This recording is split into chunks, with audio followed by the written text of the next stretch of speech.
Digital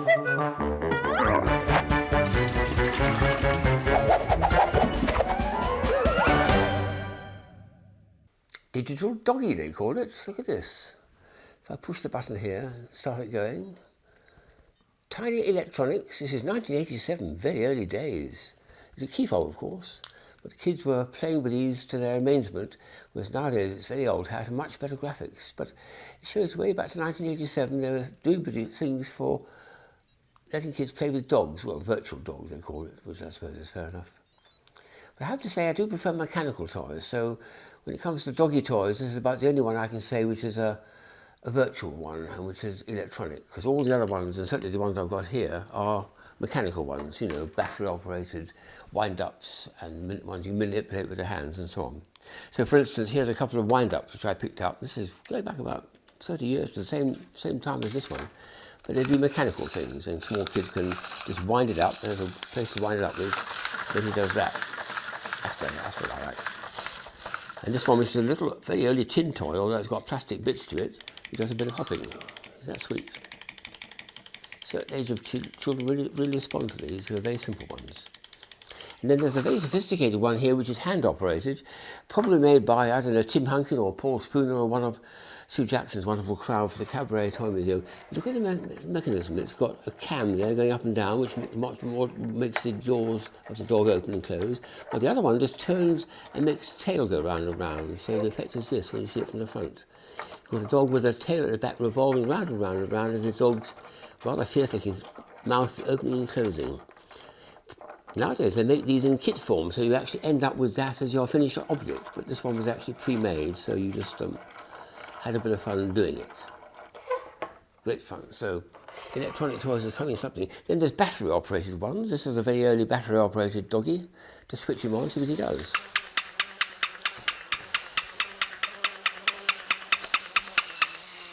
Oh yes, very sweet.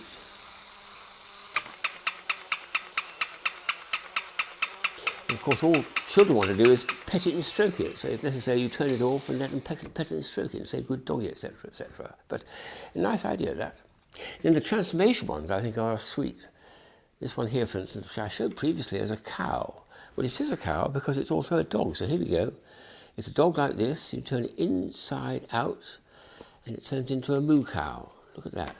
Wonderful. Moo, moo, and then out, out, out when there's a dog. Sort of things that small children immediately respond to. And a much more sophisticated one came here a few years later, which is it's a kind of parcel, really. It's a parcel with a surprise inside. So we unzip it, and then we just turn it inside out. See what we find. Oh yes, look, he's appearing already. Keep turning. The bow and the rest of the packaging goes inside and forms the body, and then we've got to zip it up, and he's made a complete dog. I've made a dog of it. Look at that. Superb, isn't it? Very nicely done. It started off as a parcel. Wow. Here's a weird idea. Back in the 1980s, they first started taking the idea of getting transparent balloons and putting small, soft things inside it, typically small animals. So this is a little doggy. It's not mechanical or anything. It's just a bit of fun. I put it in a transparent balloon, and when you blow it up, it suddenly becomes something much more attractive. Let's have a go. It's just a little soft plush toy which has to be cuddled by the kids, but hasn't got anything to make it move or anything. But it's very, very sweet. Look at that. Me and my friend. Do you like it? Perhaps I should put myself in a balloon too in order to be on the same level or something. But it's a sweet idea. When you collapse it, that's what it turns into. Very strange. Oh well, that's life. I even found a deck of cards recently which has got nothing but dogs in it. These are all lenticulars, so they all move a little bit when you actually flip them. But dogs, dogs, dogs, a full 52 of them, one for each of the suits and things. Lots and lots and lots and lots of dogs. If you love dogs, I love the idea of something with a bit of movement too, so I like that idea of lenticulation. And then there's this wonderful creature here, which I think is one of my favourites, I think. Inside this is a ball, and it sort of rolls around because it's weighted. And the reason it's weighted is, you'll see in a minute, it's got a heavy weight on the bottom there. It's got a magnetic switch on the top, that's interesting, and then batteries go in here. And this is the effect. Astonishing thing, this. Put him on, there's a magnet here. Put him on and then magic. There's some sort of sound chip with it, which I didn't really care for very much, so I made it a bit too quiet perhaps, but there is a sound chip making musical noises. And any time you want to turn it off, it turns off.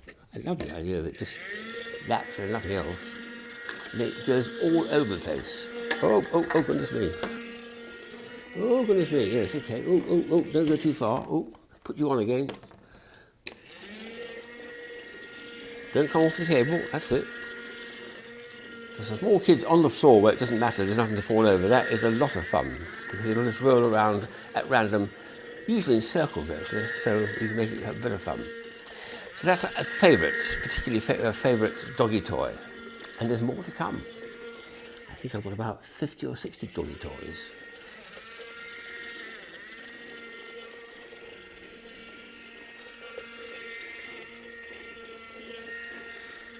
What a clever use of electricals, magnetics, battery operated, motorised, etc. That's just delightful.